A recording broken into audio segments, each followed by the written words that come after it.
후보자님, 제가 후보자의 청문회를 준비하면서 좀 놀랐습니다. 왜냐하면 후보자의 임명동의 요청 사유서에 사회적으로 큰 갈등을 일으켰던 종북 콘서트 사건을 표현의 자유라는 명목으로 무죄 판결한 내용이 들어있었기 때문입니다.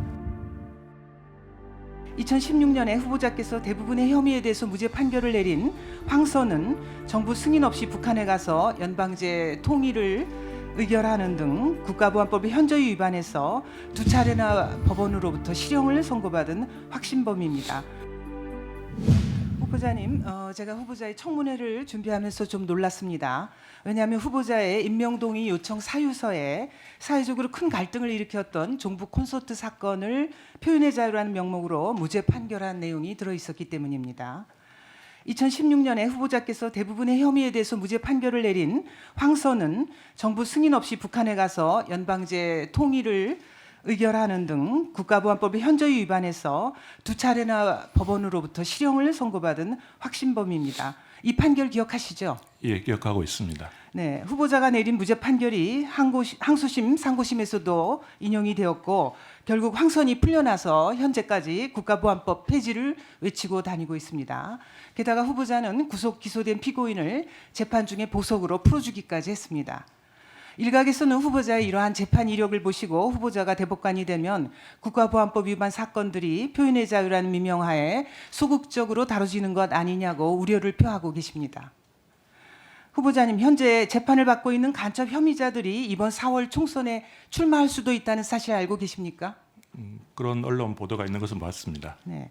민주당이 연동형 비례제와 결부시켜 추진하는 위성정당에 창원 간첩단 연루단체가 포함됐다는 충격적인 사실이 최근에 밝혀졌습니다. 이 창원 간첩단은 김일성주의와 주체사상을 지도 이념으로 삼아서 대남 적화 통일 노선을 추종하는 반국가단체를 구성하고 북한으로부터 지령과 공작금을 수수했으며 국내 정세 수집 후 북한에 보고한 혐의로 현재 재판을 받고 있습니다.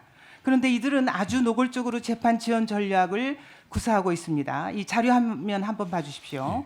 작년 3월 구속 기소된 직후에 재판 관할 이전 신청을 하고 이것이 기각되자 국민 참여 재판을 신청을 했고요. 대법원이 국가 안보에 위협이 될 수 있다며 기각을 하자 헌법재판소에 위헌법률 심판 제청까지 했습니다. 이 또한 기각되자 법관 기피 신청을 했고 1, 2심에서 모두 기각되자 현재 대법원에 재항고한 상황입니다. 결국 이들은 작년 12월에 구속기한을 닷새 남겨두고 보석으로 풀려나서 현재 총선에까지 출마할 수 있게 된 겁니다. 간첩 혐의자들이 백주 대낮에 거리를 활보할 뿐만 아니라 심지어 국회의원으로 출마까지 할 수 있다는 사실에 국민들께서 차라리 가짜뉴스이길 바란다. 나라가 막장으로 가고 있다면서 아연실색하고 계십니다. 이러니까 간첩 천국이라는 말까지 나오는 거 아니겠습니까?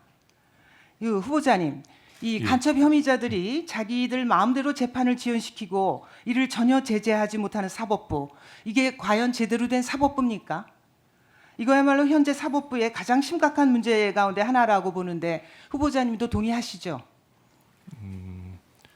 뭐 전적으로 동의하기 어려운 측면도 있습니다. 지금 말씀하신 것 중에서 피고인들의 권리 행사를 전부 재판을 지연하기 위한 전략이다라고 단정하는 것 자체가 우선 그럴 수 있는 것인지에 대한 의문이 있습니다. 그건 구역 개별적인 재판부의 판단이겠고, 다만 재판부가 그런 고의에 따른 재판 지연이라고 판단했을 때 조금 더 적극적으로 대응할 필요가 있고, 경우에 따라서는 대응할 수 있는 어떤 입법 조치가 더 마련이 되면 좋겠다라는 생각을 해본 적은 있습니다.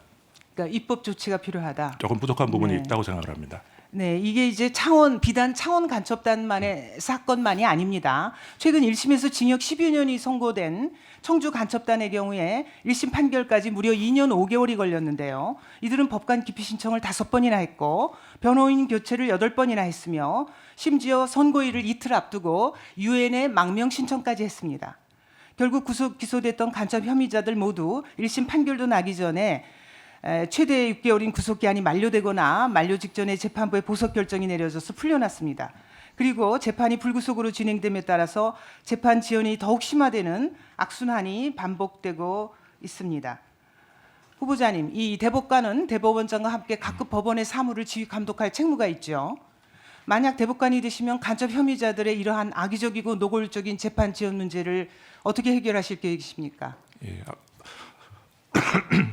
아까도 말씀드린 것처럼 그 사실심을 진행하는 과정에서 재판 지연을 위한 좀 고의적인 권리 행사로 보이는 경우가 있습니다. 뭐 그 실제로 재판하다 보면 그런 경우가 있는데 그런 경우에 조금 더 적극적으로 기피의 요건에 해당하는지를 판단하고 또 그런 고의가 있다고 하는 경우에는 지금 형사소송 규칙에 따라서 바로 간이하게 기각을 하고 재판을 네. 진행하는 경우도 있습니다. 그런 절차 또 항고에 대한 재판 이런 것들을 조금 신속하게 처리할 필요가 있다고 생각을 합니다.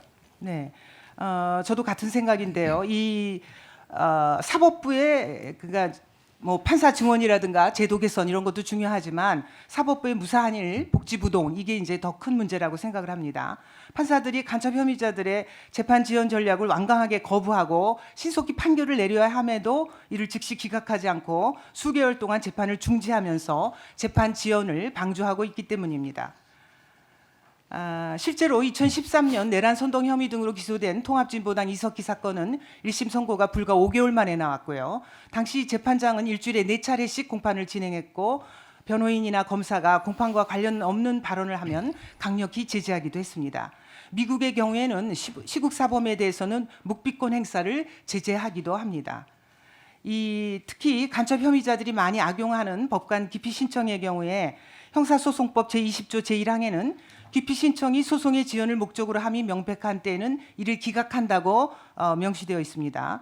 따라서 피고인들이 기피 신청을 악용할 때 판사들이 이 법조항을 보다 적극적으로 적용해서 즉시 기각할 필요가 있다고 보는데 후보자께서도 동의하십니까?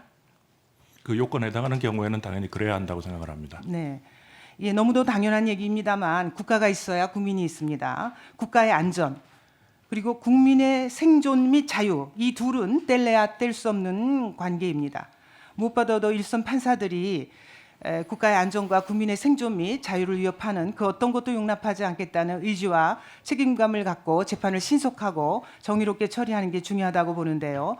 후보자께서는 대법관으로 임명되신다면 비록 국가보안법과 관련해서 일부 논란이 되는 판결을 한 적이 있지만 국가의 안전과 국민의 생존 및 자유를 위협하는 그 어떤 것도 용납하지 않겠다라는 의지를 이 자리에서 국민들 앞에서 분명히 해주셨으면 합니다. 예, 전적으로 종현 의원님께서 지적해 주신 바를 충분히 이해하고 유념해서 재판을 하도록 하겠습니다. 예, 수고하셨습니다.